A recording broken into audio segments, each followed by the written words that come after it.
बिस्मिल्लाहिर्रहमानिर्रहीम। Al Noor goat farm की तरफ से मैं बात कर रहा हूँ नवीद लगारी। तमाम बहन भाई दोस्त अहबाब को अस्सलाम वालेकुम वरहमतुल्लाहि वबरकातुहू। आज का जो हमारा टॉपिक है वो मसाइल भी आए हैं, दो तीन दोस्त लेकर आए हैं, तो चलते हैं कि उनकी बकरियां बार बार रिपीट हो रही हैं, तो मैंने सोचा आप तक भी शेयर कर दूं ताकि अगर आपके पास कोई ऐसा मसला है तो उसकी जो एहतियाती तदाबीर हैं वो भी बता दूं और इलाज भी बता दूं।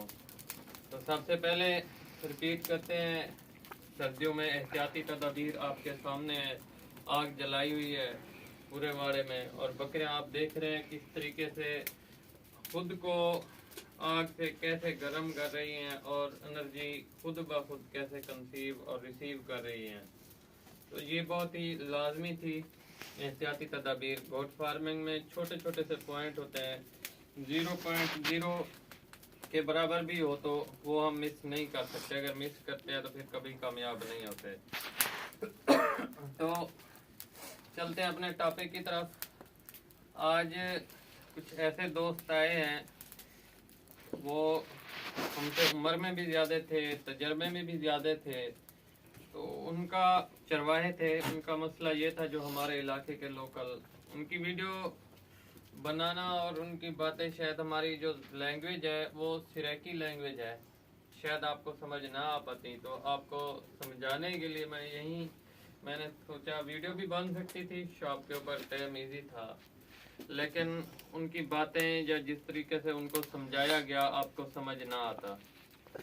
तो वही बातें मैं आपको बता दूं ताकि वही एहतियाती तदाबीर आप अपनाएं अगर आपके साथ मसला आ रहा है।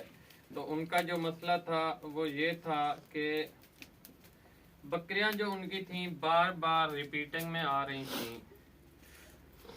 उन्होंने बस उनके पास जो अपने टोने टवाने थे, इलाज थे उन्होंने किए, लेकिन उन्होंने वो पॉइंट नहीं पकड़े जो उनसे मिस्टेक्स हो रही थी, गलतियां हो रही थी, उन्होंने वो नहीं पकड़ी।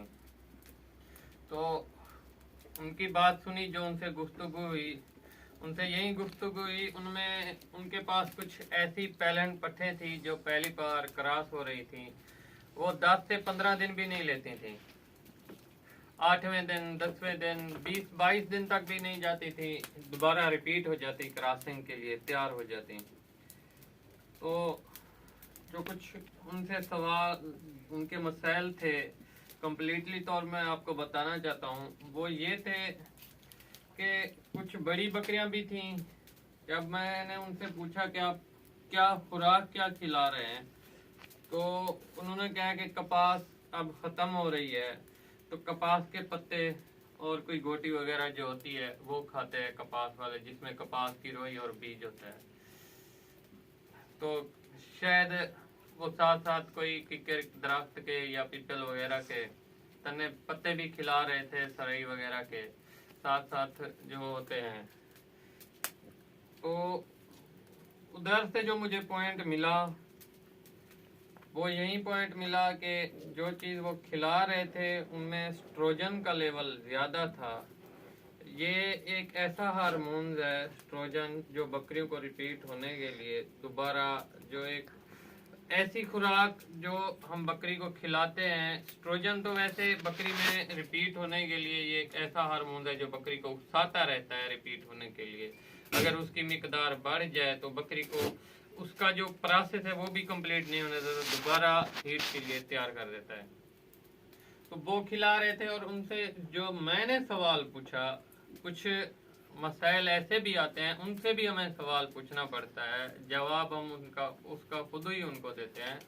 ये नहीं है कि मसले हमारे पास लेकर आते, कुछ मसाइल उनके भी होते हैं जो उनको हल करके देने होते हैं। तो मसला ये था उनका, जो कुछ उनसे मैंने उनसे ये पूछा कि आप गर्मियों में, क्योंकि उन्होंने कहा कि कुछ पट्ठे ऐसी हैं जो कि हमसे गर्मियों में रिपीट होती रही हैं, मतलब गर्मियों के सीजन में वो भी अब हमल नहीं ठहरा रही, गर्मियों में भी उन्होंने हमल नहीं ठहराया था। अब हम क्या करें, कसाई को दे दें, क्या करें? तो उस वक्त का जो मैंने उनसे सवाल पूछा वो यही सवाल था कि आप उस वक्त गर्मियों में क्या खुराक खिलाते हैं? वो तो थे चरवाहे, वो कहते हैं कि भी हम गर्मियों में भी जो हमारी बकरियां रिपीट होती हैं, ख़ास तौर पे मई अप्रैल के एंड में मई जून में रिपीट होती रहती हैं ज़्यादातर। कोई कबन हो जाती हैं, हमल ठहरा जाती हैं, कोई नहीं ठहराती। तो अब बात शुरू होने लगी है एहतियाती तदाबीर में। जो उनकी मिस्टेक्स, गलतियां थी, वही गलतियां कहीं आप ना दोहरा रहे हूँ, रिपीट कर रहे हूँ। तो उनकी गलतियां ये थी कि उन्होंने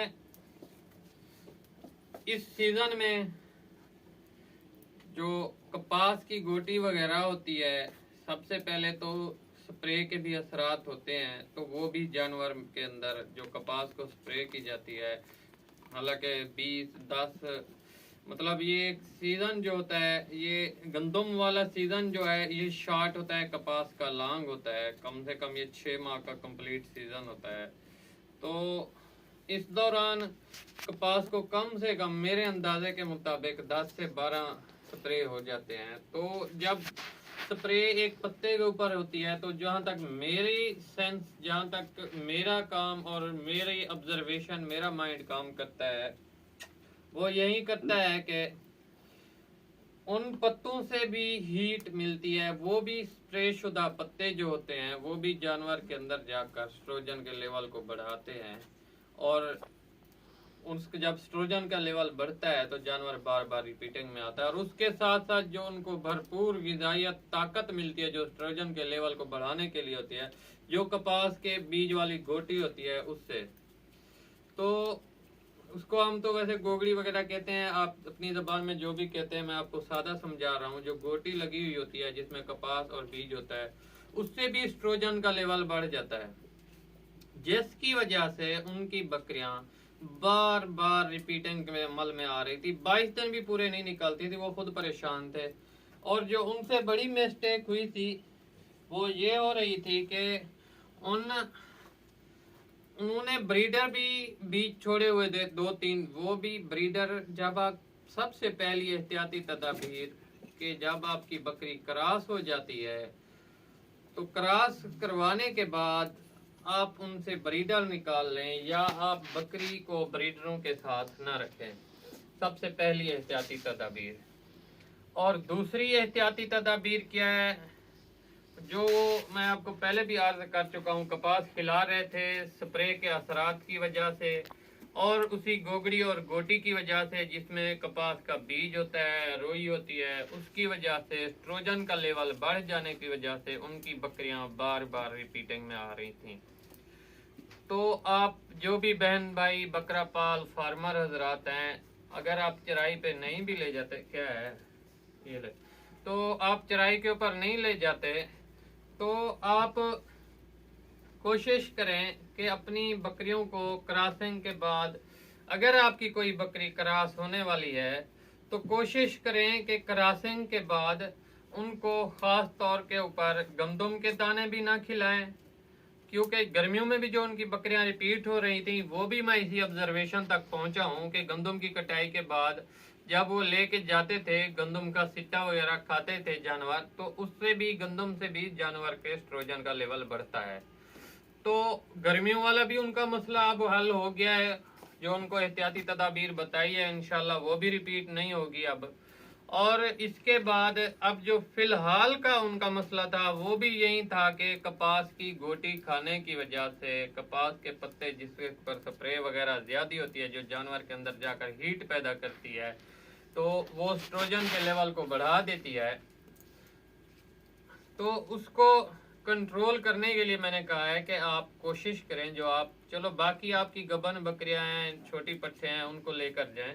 जो आपकी क्रॉस हो रही हैं, आप उनको चराई के ऊपर अगर लेके भी जाते हैं, कपास से खास तौर के ऊपर बचा के रखें। उसके बाद दूसरा जो उनका मसला था, वो कहते हैं कि रात के वक्त हम थोड़े थोड़े दाने भी रख देते थे। दानों से भी परहेज करें। अब आ रही हैं, उनको मैंने बता दिया, उनके मसले का हल हो गया। अब आ रहा है आपका मसला, कहीं आप भी कुछ ऐसी गलतियां, मिस्टेक्स नहीं कर रहे, एहतियाती तदाबीर नहीं अपना रहे तो अपना लें कि जिसकी वजह से आपकी बकरियां बार बार रिपीट हो रही हों। पहली एहतियाती तदाबीर नंबर 1 के ऊपर, जब आपकी बकरी क्रॉस हो जाए तो पहले नंबर के ऊपर ब्रीडर से अलग कर लें, ब्रीडरों वाले खाने से बाहर निकालें। नहीं तो उनके साथ छोटे भी बच्चे 7 माह 8 माह 6 माह के बच्चे भी ना हों, कम से कम 20 से 22 दिन तक पहले नंबर के ऊपर एहतियाती तदाबीर। ये एक साइंस के ऊपर भी अगर जाएं तो कंप्लीट मेन रीजन ये हो सकती है क्योंकि जब छोटा ब्रीडर होता है तो वो बकरी को थोड़ा बहुत चेंज करता रहता है उसके साथ। तो ये एक क्योंकि महदूद रहकर बात करनी है, सुनने वाले बहन भाई बहनें भी हैं, माएँ भी हैं, तो आप कोशिश करें छोटे ब्रीडर भी उन बकरियों वाले खाने में ना रखें, अलग कर लें जब आपकी जो बकरी क्रॉस हो जाती है। अगर आपके पास ब्रीडर नहीं है, क्रॉस करवा के बाहर से लेके आते हैं, तो अब आ रही है दूसरी एहतियाती तदाबीर। पहले नंबर के ऊपर आपने उसको 20 से 22 दिन तक गंदम के दाने नहीं खिलाने। उसके बाद खास तौर के ऊपर खजूर वगैरह भी डाले जाते हैं बकरियों को, वो भी नहीं डालने आयरन की कमी पूरी करने के लिए। उसके बाद ये खल बनोला आप डाल सकते हैं, अगर डाल रहे हैं वंडा बना के अपना तो उसमें कोई इशू नहीं है। और उसके बाद आपने जो बात मेन चीज की आती है, ये कपास के सीजन का मौसम है क्योंकि बंदे खुद ब खुद रोई बनवा लेते हैं और जो पेवा बचता है जिसे हम पेवा कहते हैं या कपास का सीड आप बोल रहे हैं, वो भी आप ना खिलाया करें, कोशिश करें, क्योंकि इन चीजों से बकरी के अंदर जो हार्मोन्स होते हैं वो एक्टिव होते हैं और स्ट्रोजन को फोर्स करते हैं बकरी को रिपीटिंग करने के लिए, स्ट्रोजन के लेवल को बढ़ा देते हैं ताकि बकरी रिपीटिंग के लिए बार बार जिसमें सारा सर्कल उसका आ जाता है। तो इसके बाद जो आगे की एहतियाती तदाबीर है, इसी दौरान मेरी कोशिश यही होती है कि सारी बातें एक साथ बता दूं, अलग अलग वीडियो ना हो, ताकि आपको कम्प्लीटली मुकम्मल तौर के ऊपर सारी बात समझने का बिल्कुल एक पेट बुक जैसे आपके सामने खुल के आती है, वो सारा निज़ाम हो। अब जब आपने बकरी क्रॉस करवा ली, उसी दौरान 22 दिन तक ये चीज़ें आपने नहीं देनी, क्योंकि पहले नंबर के ऊपर गंदम के दाने, दूसरे नंबर के ऊपर खजूर वगैरह, तीसरे नंबर के ऊपर कोई भी ऐसा सीड पेवा हो गया और बाकी भी सीड है, दालें वगैरह है, तो आप इनको 20-22 दिन तक अपनी बकरी को एक नॉर्मल और मुतवाज़न खुराक के ऊपर रखें। TMR खिला रहे हैं तो वहीं खिलाएं, खुश्क खिला रहे हैं बस लूसेंट का तो वहीं खिलाएं, क्योंकि वो जब प्रॉपर खुराक के ऊपर होगी तो उसके अंदर जो हार्मोन्स उसके जिस्म में है वो स्ट्रोजन का लेवल नहीं बढ़ाएंगे। ये ऐसी ग़िज़ाएं हैं जो कि बकरी के जिस्म में जाते ही हार्मोन्स को एक्टिव करती हैं, ऐसे हार्मोन जो स्ट्रोजन को एक्टिव करते हैं कि बकरी बार बार रिपीटिंग के अमल में आती रहती है। तो ये चीज़ें आपने नहीं अपनानी। और पहले 20 से 22 दिन अगर बकरी ने हमल ठहराना हो तो 1 महीने के अंदर अंदर आप ये मेरा तजर्बा नोट कर लीजिए कि आपकी बकरी जब वो रिसीव करती है, सारा प्रोसेस वो रिसीव कर रही होती है हमल ठहराने का, तो वो थोड़ा कमज़ोर हो जाती है। उसके बॉडी स्कोर अभी मेरी बकरी को 1 महीने से ऊपर हो गए हैं, वो उधर ठहरी हुई है इतलाल, तो उस वक्त ये टॉपिक नहीं आया था, वैसे आपको बताना था। अब तो अल्हम्दुलिल्लाह वो 1 महीने से ऊपर हो गया, 1.5 महीना उसको हो गया अल्हम्दुलिल्लाह। अल्लाह के करम से इंशाल्लाह वो गबन होगी, हमल ठहरा गई होगी। तो जब जानवर का ये प्रोसेस चल रहा होता है तो जानवर का बॉडी स्कोर वीक हो जाता है, थोड़ा नॉर्मल जो उसकी पोजीशन होती है क्रॉस होते वक्त या उससे पहले होती है, तो उसका बॉडी स्कोर वीक हो जाता है, क्योंकि ये कुदरती लाहे अमल है जो अंदर अंदरूनी हिसाब से सारा निज़ाम चल रहा होता है, जिसकी वजह से एक नई जान पैदा हो रही होती है, तो जिसकी वजह से बकरी जो है वो कमज़ोर हो जाती है। और बाज़ बकरियां ऐसी होती हैं जब वो हमल ठहराने का सारा निज़ाम अंदरूनी निज़ाम कुदरती अमल जारी होता है तो बाज़ औक़ात वो टेम्परेचर उनका हाई भी हो जाता है, बुखार में भी आ जाती है थोड़ा बहुत। तो उस वक्त इन्हीं 30 दिनों के दौरान आपने कोई इंजेक्शन वगैरह नहीं लगाना। आपकी बकरी का अगर बुखार भी आ जाए तो उसको कैसे कंट्रोल करना है, उसको आपने अपने पास फौरन ही जाकर, बल्कि अगर आपके पास मौजूद हो ब्रोफीन डीएस, वो पिला दें जानवर के वजन के मुताबिक। अगर आपका जानवर 40 केजी से अबव है तो कम से कम 15 सीसी ब्रोफीन आप उसको पिला दें और 5 सीसी उसमें पानी मिक्स कर दें। तो ये टोटल 20 सीसी का मजमुआ जो बनेगा वो आपने अपनी बकरी को पिला देना है। अगर उसको बुखार आता है 102 से लेकर 103 तक, 101 102 बकरी का टेम्परेचर नॉर्मल है। सर्दियों में जो है वो 102 तक चला जाता है, गर्मियों में अक्सरियत 101 तक ही रहता है। बाद औक़ात कुछ हैवी वेट वाली बकरियां हो तो उनका टेम्परेचर 103 तक भी रहता है। ये खुद तजर्बा, खुद अपनी बकरी का टेम्परेचर जब आप मेजर करते हैं, चेक करते हैं तो आपको अंदाज़ा हो जाता है। खैर चलते हैं टॉपिक की तरफ। तो अगर आपकी बकरी को उसी वक्त बुखार आ जाता है तो आपने कोई, जब आप वैसे भी क्रॉस करवा लें तो उसको कोई टैबलेट, कोई इंजेक्शन, कुछ भी नहीं देना, ताकि आपके जो उसकी बकरी का कुदरती अंदर से लाए अमल है वो मुकम्मल प्रोसेस होता रहे। तो उसी दौरान अगर बुखार आ जाता है तो ब्रोफीन आप डीएस डबल ब्रोफीन इस्तेमाल कर सकते हैं, ताकि आपके जो बकरी का बाकी निज़ाम है वो भी ऐसे ठीक तरीके से चलता रहे।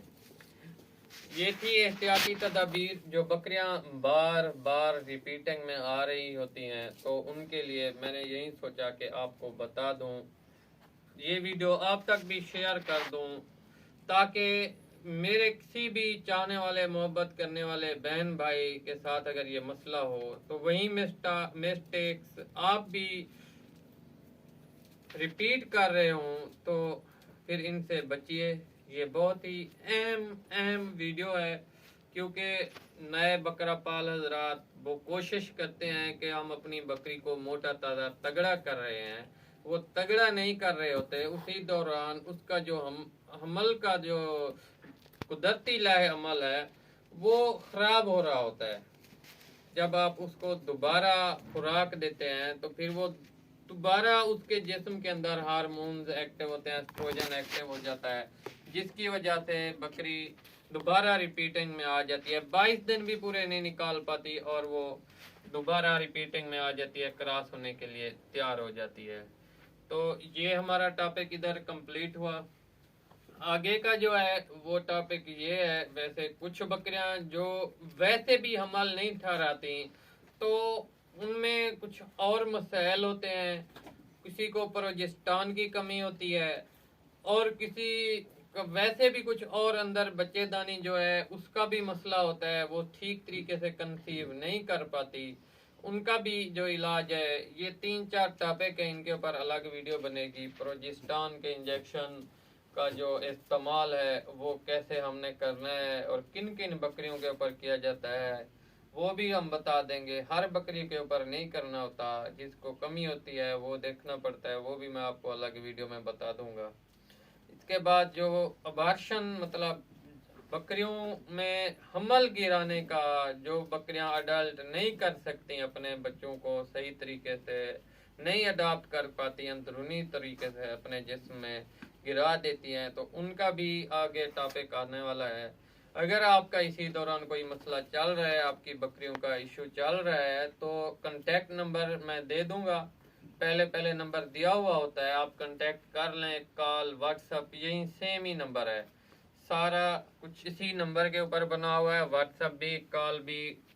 तो आप रब्ता कर लीजिएगा, इंशाल्लाह आपको बेहतर गाइडलाइन मिल जाएगी इंशाल्लाह। तो अब तक एहतियाती तदाबीर सर्दियों के आप देख रहे हैं, ये बकरियां धुएं के आग के बिल्कुल करीब बैठ गई हैं, इधर भी उधर भी। तो सारी रात ये सारा जो इनके हीट अप करता रहता हूँ मैं इसको, फिर 2 बजे दोबारा, अभी जाते वक्त भी दोबारा इसको और लकड़ियाँ डाल के जाऊँगा इसी जगह के ऊपर, 2 बजे दोबारा। और सुबह कोशिश करें सुबह अपने जानवरों को फ्रेश पानी दें। तो मैं लाइव भी आपको ये वीडियो भेजूँगा जिसकी वजह से मसाइल आए हैं। सुबह फ्रेश पानी ना देने के या सारी रात वाड़े में पानी रखने के बहुत से मसाइल आ जाते हैं। अब तक दीजिए हमें इजाज़त, फी अमानिल्लाह। तो ये हमारा टॉपिक पूरा कंप्लीट हो गया कि बार बार रिपीट होने वाली बकरियों के मसाइल अगर आपके साथ चल भी रहे हैं तो आप तक सारी एहतियाती तदाबीर और जो वजह हो बनती हैं वो भी मैंने आपको बता दी हैं, ताकि कभी आप ये चीज़ें रिपीट करके इन मसाइल में ना उलझें। फ़ी अमानिल्लाह वस्सलाम व रहमतुल्लाहि व बरकातुहू।